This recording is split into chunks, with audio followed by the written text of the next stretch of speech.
Hey everyone, it's Matty Val here, and today we're going to go over some security tips to protect yourself in online environments when doing Web3 gaming. Now, I just want to jump in real quick and say that I am sorry about my voice. I ended up being really sick for the past 13 to 14 days, ended up getting that Pokemon variant that starts with a C and ends with a vid. And yeah, it just kicked my butt. So apologies for sounding terrible today. But I wanted to go over this because I've noticed a lot of people asking about security and different protocols on how to protect yourself. So this is what we're going to go over today. So the first thing that I want to touch base on is Boring Security. It is an amazing group that has been put together, and effectively what they have put together allows you to do training courses. So if you go up in here and just go to boringsecurity.com and click in here and go to classes, they have a bunch of free classes that you can go into. And as you complete these, you'll be able to get a NFT that goes along with it, just showing that you've completed these classes. Now, I encourage you to come back to these over and over again, but it's just a great intro to go over a lot of different unique things that could potentially happen online. We're going to go over a couple things, and the next video that comes through, I'll talk to you guys about my biggest losses and how I'm now protecting myself across the board. A lot of the things that I could have done would have been found here in these classes. So I can't stress this enough. Take these free classes. It will get you a good overview of everything, and we're going to touch base on some other stuff. So first things first, boringsecurity.com. Go in and take a look at these free classes. The next thing that you want to do to protect yourself is to use a wallet protector app. With myself using Brave right now, Brave actually allows you to use Google Chrome plugins. So one that I love is Pocket Universe. There's a few other ones out there right now, but what Pocket Universe does is when you're about to make a transaction, it will actually prompt you of what's taking place. Because if you don't know how to read smart contracts or any transaction that comes through, it's a lot of gibberish if you don't know what you're looking at. This just makes it clear, simple, to the point, like, hey, you're trading this NFT or you're trading these coins. Do you know what you're signing right now? Because once you do this, it's gone. And it will actually prompt you with warnings. This has actually saved me a couple times. So I highly encourage you to use Pocket Universe or one of these other apps. You can actually go to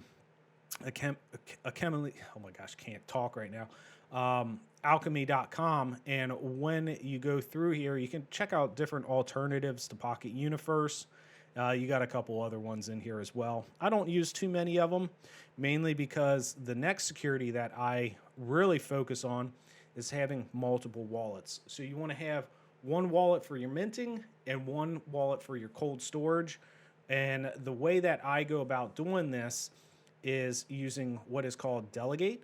So I have multiple wallets across the board, some that I do not even touch. It's just out there and it's in cold storage. We'll get into a little bit about that here shortly. But then for Web3 gaming, the way I protect myself is using something like Delegate. What Delegate allows you to do is to set a hot wallet with another active wallet so nothing happens to your wallet if something comes in and it's a scam. It allows you to act on your behalf for claiming airdrops, event ticketing, gameplay, and so much more.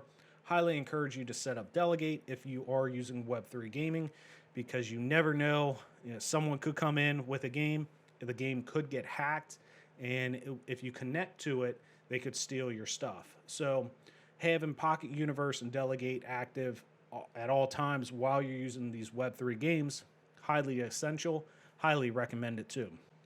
And one of the things that I absolutely love is a product called Shield Folio.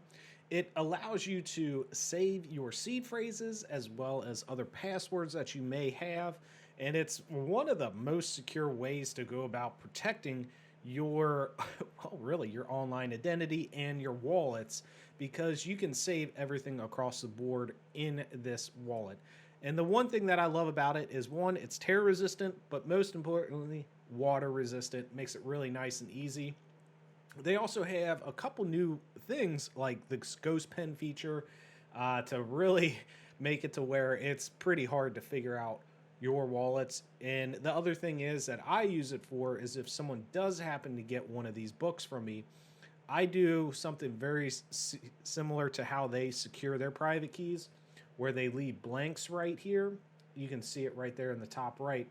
But that is a great way to hide and confuse people if they do get access to this.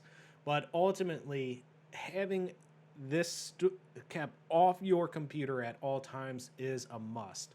So if you are interested in Shield Folio, whether it's their Ghost Pen or just the seed book, or if you're looking for multiples, consider picking up Shield Folio. I absolutely love this product, and you can use my code down in the description below to save you quite a bit. And any proceeds that we receive will go back to our Critter Guild. So protect yourself and support our guild as well, so we can keep cranking out videos such as this. And I hope that this really helps you, because I love Shield Folio and it's a great feature to have for your wallet protection. And let's say you get onto a website and it is a scam and you want to revoke any transactions that took place to it. For example, let's just say a Twitter account got hacked. You know you were attached to their website. You can go to revoke.com or revoke.cash and revoke that transaction, that signature that allows them to withdraw or do any kind of other approvals with your consent. This allows you to hop in there and just remove it. They actually just launched their own extension as well. But this is a great tool to go in there and revoke transactions, revoke any approvals that you may have, as well as any approvals that you may have forgotten about. Keep in mind, when you sign an approval, it's good until you revoke it. So keep that in mind. Hop in here, revoke all your connections that you're not using anymore. Likewise, just like how I said you want to have multiple wallets, you want to have one that is also your cold storage. So I use a Ledger. There's Trezor as well. I just use Ledger because my cold storage, I just push it out there. Don't even worry about. The other thing too is I have two phones. The reason I have two phones is, one, for my authenticator, it's only able to be used on a different phone that is not connected to any SIM card. The reason I do that is because of SIM swapping. If you have a certain amount of crypto and you want to protect yourself, have two phones, set that up, and then that phone is connected to your cold storage. And then your cold storage is only accessed through a different computer that's not connected to the internet at all times. So those are my key tips on setting up your wallets. But the main thing is just don't click links you're not familiar of. I'll go over some scams and hacks that took place to me and some valuable lessons that cost me a lot. But if you just do these couple steps, you're going to protect yourself through the moon and really protect yourself whenever you're exploring on the Web3 atmosphere. The other thing that you want to take in mind is, as you're downloading or possibly trying out these Web3 games, understand that Discords can get hacked. The game company could get hacked. They could sell their Discords. You can't trust the links in there. You can't trust what you're downloading. So don't use your main computer. And please, please, please, do not save your crypto security logs, passwords, everything on your computer. Do not keep them in a backup on your Google Docs as well. Please make sure you don't save anything on that computer that you are using, and keep it on a separate computer if possible, especially if you're doing a bunch of Web3 games. So with that being said, if you do these couple things, especially with the classes, Pocket Universe, maybe a different alternative if you want, revoke your obsolete transactions or approvals, and then also use delegate.xyz to separate your minting wallet or one of your main wallets from your airdrops so they don't get drained. That's going to be very useful on top of having multiple wallets and a cold storage such as Ledger. So I hope that helps. With that being said, this is Matty Val out, and I'll catch you on the next one when I go over how I've lost probably close to 100K in crypto. Oh, it stings, I know. But we're going to go over a bunch of that and how, if I would have had this safety in place, I probably would have been able to keep a lot of it. But with that being said, I hope this helps you guys. Catch you soon.